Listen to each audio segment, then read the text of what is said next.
Hello friends, अभी हम आपको इस चीज़ में ये बताएंगे pair of linear equation in two variable, class 10 का चैप्टर नंबर 3। सबसे पहले इस चैप्टर में हम आपको थोड़ा सा बेसिक और इंट्रो बता देंगे ताकि आपके कंसेप्ट जो है वो क्लियर हो जाए। ठीक है, इसमें आप सबसे पहली चीज़ जो देखते होंगे, आपने 9th क्लास में पढ़ा होगा कि आपको सबसे पहले ये समझना है कि टू वेरिएबल्स का क्या मतलब है। टू वेरिएबल मतलब एक ऐसी इक्वेशन जिसके अंदर आपको दो वेरिएबल्स दे रखे होते हैं। जैसे यहाँ पर 2x प्लस में 3y इज इक्वल टू 12। तो देखिए इसके अंदर दो वेरिएबल है, नंबर 1 ये है, नंबर 2 ये है। इसी टाइप की जो हमारी इक्वेशंस होती हैं, यहाँ हम इसको ऐसे भी दिखा सकते हैं, प्लस में 3y माइनस में 12 इज इक्वल टू 0। तो इसी टाइप की जो हमारी इक्वेशंस होती हैं, इनको हम बोलते हैं टू वेरिएबल्स इक्वेशन, कि ये लीनियर इक्वेशन है टू वेरिएबल्स में। अब इस चैप्टर को स्टार्ट करने से पहले हमें कुछ बेसिक्स इसका समझना होगा। बेसिक से मतलब ये है कि आपने अगर 9th क्लास में इसके क्वेश्चंस किए होंगे तो आपने देखा होगा क्वेश्चन में आपको दो इक्वेशंस आती थी। जैसे मान लीजिए आपको एक इक्वेशन ये आई है, x माइनस में 2y इज इक्वल टू 0 और 3x प्लस में 4y इज इक्वल टू 20। मैं 0 को 10 कर लेता हूँ। ठीक है, ये हो गई हमारी 1 और ये हो गई हमारी इक्वेशन 2। अब इसके अंदर आपको क्या करना होता था, आप इन इक्वेशंस को सॉल्व करते थे, पॉइंट्स निकालते थे और ग्राफ पे प्लॉट करते थे। सॉल्व करने का मतलब ये है कि x माइनस में 2y इज इक्वल टू 10 था मेरा ये, तो मैं क्या करता था, यहाँ से एक इक्वेशन लेता था, x is equal to 10 plus में 2y, ये मेरी इक्वेशन बन गई। ठीक है, अब इस इक्वेशन में मैं क्या करता था, y की वैल्यू पुट करता था और x की वैल्यू निकालता था। मतलब y की वैल्यू अगर हम 1 रखेंगे, हम इसके पॉइंट्स निकालते थे। यहां पर x और y के हमें पॉइंट्स फाइंड करने हैं। अगर मान लीजिए मैं y की वैल्यू 0 रख लेता हूं, सबसे पहले 0 ही ले लेते हैं। 10 प्लस में 2 मल्टीप्लाई में 0 क्या बना हमारा, 10 बना। x इज इक्वल टू कितना आया, 10, और y की वैल्यू 0 रखी। y की वैल्यू को अगर मैं 1 रख लेता हूं, y इक्वल टू 1 रखने में क्या होता है, मैं इसको सॉल्व करूंगा, इस इक्वेशन के अंदर रखते जाना है। 10 प्लस में 2 मल्टीप्लाई 1, 10 प्लस में 2 कितना बन गया, 12 बन गया। यहाँ पे अभी मैंने ये इतने बड़े बड़े पॉइंट निकाले हैं, मगर पेपर में आपको ध्यान रखने, मैक्सिमम टू मैक्सिमम आप 10, 11 या 12 तक जाइए उस क्वेश्चन में जिसमें पॉइंट्स निकल ना रहे हो। अदरवाइज अपने पॉइंट्स को छोटा रखिए, नहीं तो ग्राफ बहुत लंबा बनेगा और आपको समझ नहीं आएगा कि प्लॉट कहाँ पर करें। ठीक है, उसके बाद मैं y को ऐसा करता हूं, अगर आप देखेंगे मैं -2 भी रख सकता हूं। उससे क्या हो जाएगा, 10 प्लस में 2 मल्टीप्लाई में -2, तो क्या बन जाएगा, 2 2 जा 4 -4, तो आंसर कितना आया, x की वैल्यू 6 आई। x की वैल्यू 6 आई, y की वैल्यू -2 रखी। ठीक है, इसी तरीके से हम सेकंड इक्वेशन को सॉल्व करते हैं। तो अगर आप यहाँ पे ये आप देख सकते हैं, मैंने उस टाइम पे ध्यान नहीं दिया। और अगर आप यहाँ पे देखेंगे इक्वेशन में, जैसे ये है 3x सेकंड इक्वेशन, इसमें सबसे पहले स्टेटमेंट में लिखना भी होता है फ्रॉम इक्वेशन 2। ओके, तो 3x प्लस में 4y इज इक्वल टू 20, इसमें भी आपको ऐसा ही करना है। यहाँ पे हम 3x को रख लेते हैं, 20 माइनस में 4y, x is equal to 20 minus में 4y अपॉन में 3। ये मेरे यहाँ पर इसका x की वैल्यू बन गई फाइंड करने के लिए। अब मुझे दोबारा से क्या करना है, यहाँ पर पॉइंट निकालने हैं इसके, x और y के पॉइंट्स निकालूंगा मैं। x और y के जब मैं पॉइंट निकालूंगा तो क्या क्या पॉइंट निकल सकते हैं मेरे, सिंपल सी बात है, y की वैल्यू पुट करता जाऊंगा और x की वैल्यू निकालता जाऊंगा। y की वैल्यू डालूंगा, x की वैल्यू निकालता जाऊंगा। ठीक है, तो इसके अंदर मैं पहले y की वैल्यू 5 रख देता हूँ, तो 3 5 जा कितना हो जाएगा, 5 रखने में 3 5 जा 15, 20 में से नहीं, 3 4 जा 12, तो 20 में से 12 का 8 बचेगा। ये थोड़ा सा आप देख लीजिएगा, अभी फिलहाल मैं इस पर नहीं करूंगा, जब क्वेश्चन आएंगे तब आपको निकाल के दिखा दूंगा। मान लेते हैं जस्ट एग्जांपल के लिए कि हमने इसमें कोई 2 पॉइंट निकाल लिए, और उसके बाद हम इन पॉइंट्स को क्या करते हैं, ग्राफ पे प्लॉट करते हैं। ग्राफ बनाना मैं आपको यहाँ पे बता दूं। सबसे पहले ग्राफ बनाने का मतलब ये है कि आप सबसे पहले एक सीधी लाइन लगाएंगे, उसके बाद आप यहाँ पर ऐसे बनाएंगे, ये होता है हमारा x एक्सिस और ये पूरा होता है हमारा y एक्सिस। ये पूरी लाइन y एक्सिस है, ये पूरी लाइन x एक्सिस होती है। ठीक है, अब इसके अंदर आप एक चीज देखेंगे, यहाँ पे 0 है हमारा। ठीक है, और ये बात आप ध्यान रखिएगा, एक्स एक्सिस का ये जो हमने एक्स एक्सिस लिखा है यहाँ पर, यहां पर ये होगा x डैश, क्योंकि ये माइनस में चलता है। जैसे यहां हम लिखते हैं ना 1 2 3 4 5 6, यहां पे हम लिखेंगे -1 -2 -3 -4 -5 -6। तो ये हमारा है x डैश। ऐसे ये y एक्सिस है तो y का माइनस वाला होगा y डैश हमारा। तो यहाँ पे पॉइंट्स नीचे से लिखिएगा, कई बच्चे बहुत गलतियां करते हैं, ऊपर से बनाते हैं पॉइंट्स को। 4 5 -1 -2 -3 -4 -5 -6। ओके, और इन पॉइंट्स को प्लॉट करने का तरीका देखिए, ये है y का 0 और x की वैल्यू है 10। और याद रखिएगा जब भी हमारे पॉइंट लिखे जाते हैं वो x और y की फॉर्म में लिखे जाते हैं, मतलब x पहले होता है और y बाद में होता है। तो इस पॉइंट को हम ऐसे लिखेंगे 10 0। तो 10 0 का मतलब है x है हमारा 10। तो यहाँ पे अभी इतना लंबा हम बना नहीं सकते, फिलहाल हम ये एज्यूम कर लेते हैं कि इस साइड पे हमने इसको 10 पे प्लॉट कर दिया ऐसे करके, ठीक है। उसके बाद यहाँ पर है हमारा दूसरा है 12 और 1, y है 1 x है 12। हम मान लेते हैं कि 12 अगर हमारा यहाँ पर आ रहा है तो y हमारा कहाँ आ रहा है, 1 यहाँ पर आ रहा है। इस तरीके से हम इसके ग्राफ को प्लॉट करते हैं। मुझे ये ज्यादा आपको समझाने की जरूरत नहीं है, क्योंकि मैं जानता हूँ कि मोस्टली बच्चों को ये सब चीजें आती होती हैं, उन्हें ना भी बताया जाए तो भी वो इन चीजों को आराम से कर सकते हैं, ठीक है। अब हाँ, हम आएंगे चैप्टर नंबर 3 जो है क्लास 10 का, उसके इंट्रो पे। ये तो था 9th क्लास में जो आपने पढ़ा है। अब इसमें जो मेन चीज है जो हम आपको है वो मैं अब आपको बताता हूँ कैसे करनी है। जैसे आप देखिए, सबसे पहली चीज इसके अंदर जब हम ये ग्राफ बनाते हैं, आप लोग इस बात को जानते हैं, ये ग्राफ बनाते हुए हमें 3 टाइप की लाइंस आती है। या तो जो लाइन ग्राफ बनता है हमारा, या तो दोनों ही लाइन जो होती है हमारी वो आपस में क्या होती है, इंटरसेक्ट कर जाती है एक दूसरे को। मान लीजिए मैंने ये ग्राफ बनाया, ठीक है, और पॉइंट क्या हुआ आपस में, कहीं से भी एक लाइन बनी और दूसरी लाइन बनी और ये दोनों पॉइंट आपस में इंटरसेक्ट कर गए। इसको हम क्या बोलते हैं, इंटरसेक्ट करना, ठीक है। दूसरा ऐसा हो जाता है हमारा कि हमने ये ग्राफ बनाया अपना, ठीक है, हो सकता है कि दोनों पॉइंट्स की जो लाइन बन के तैयार हुई वो एक दूसरे के पैरेलल हो गई। क्या हो गई, पैरेलल हो गई। तो उनको हम बोलते हैं पैरेलल लाइंस, ठीक है। क्या बोलते हैं हम उनको, पैरेलल लाइंस।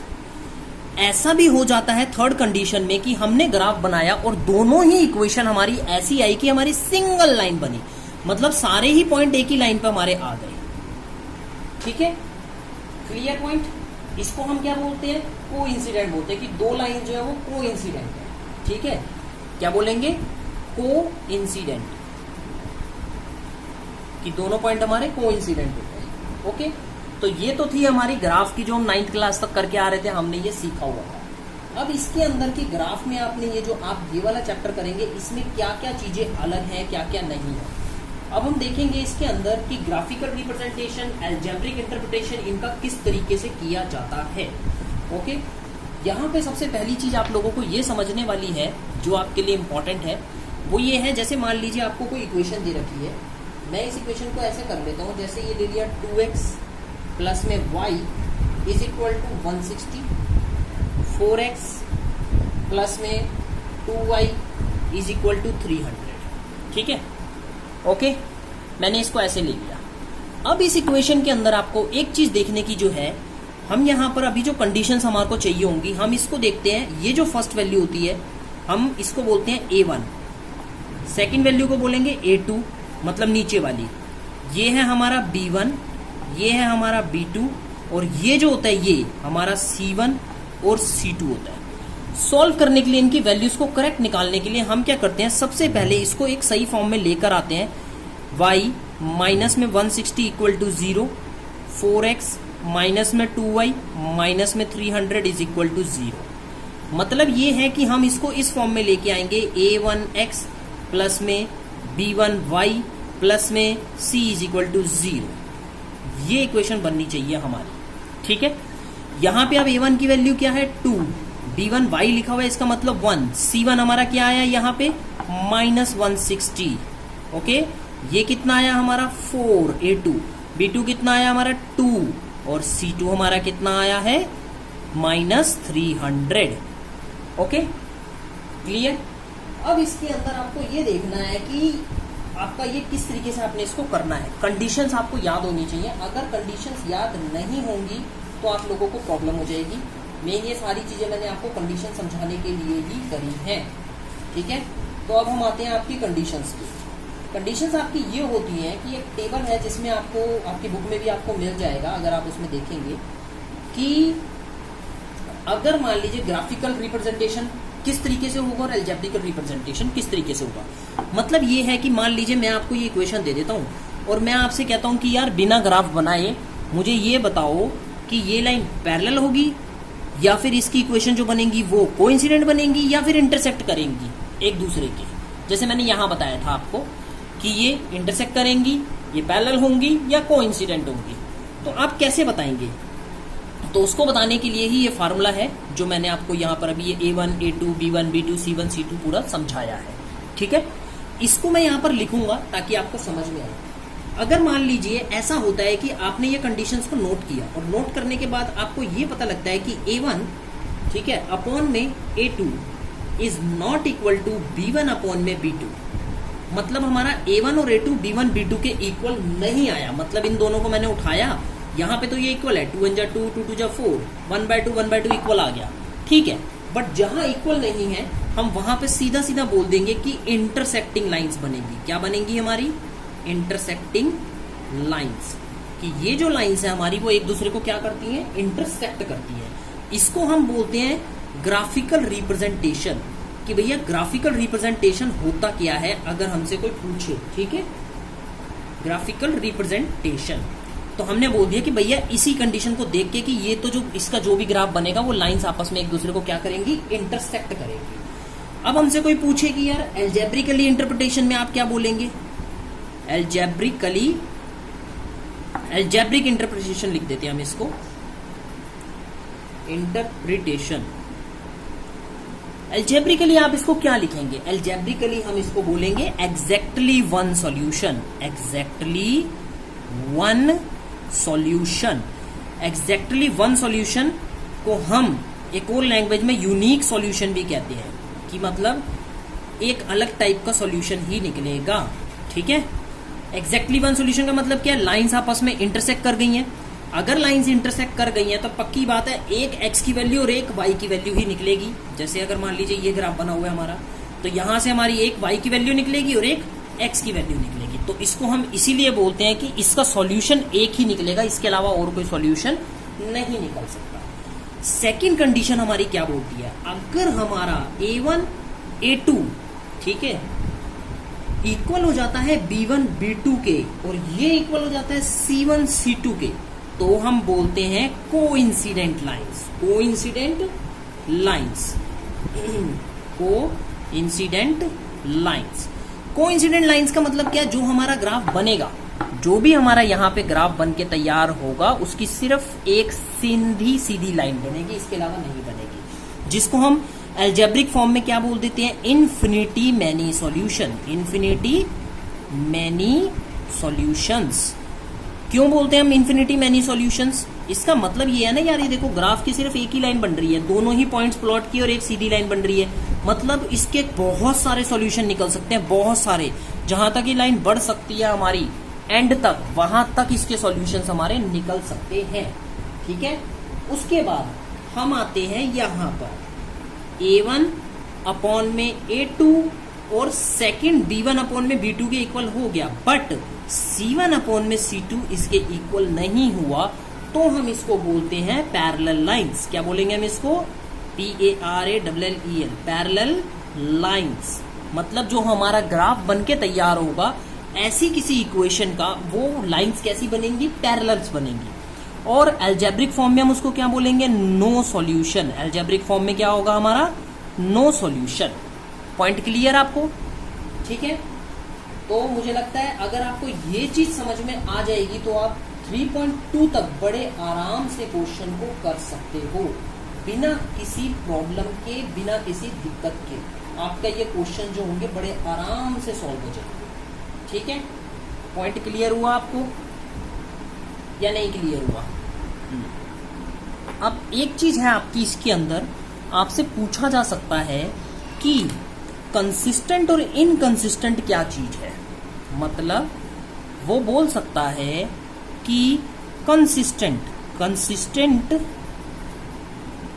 और इनकंसिस्टेंट आपको एक वर्ड सुनने को मिलेगा क्वेश्चंस में। ये क्या है? इसका मतलब ये है कि जो हमारी फर्स्ट टू वाली होती हैं, इंटरसेक्टिंग लाइंस और कोइंसिडेंट लाइंस होती हैं, मतलब एल्जेब्रिकली अगर मैं इसकी बात करूं तो एग्जैक्टली वन सॉल्यूशन और इन्फिनिटी मैनी सॉल्यूशंस वाले जो होते हैं, ये दोनों हमारे जो होते हैं, ये क्या होते हैं? हमारे कंसिस्टेंट। ओके। और जो हमारा ये होता है पैरेलल लाइंस वाला होता है, इसको हम बोलते हैं इनकंसिस्टेंट। क्या बोलते हैं हम इसको? इनकंसिस्टेंट। ओके। हिंदी में अगर आप जानना चाहेंगे कि हिंदी में इनको क्या बोलते हैं, तो हिंदी मीडियम वाले बच्चों के लिए कंसिस्टेंट को बोलते हैं संगत, और इनको क्या बोलते हैं? असंगत। क्या बोलेंगे इनको? असंगत। ठीक है।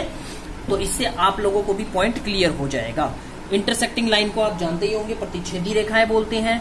और अगर हम बात करते हैं आपकी ये सीधी रेखा की, तो हम बोलते हैं कि अनेक हल हैं, अपरिमित रूप से अनेक हल है। इसको क्या बोलेंगे हम?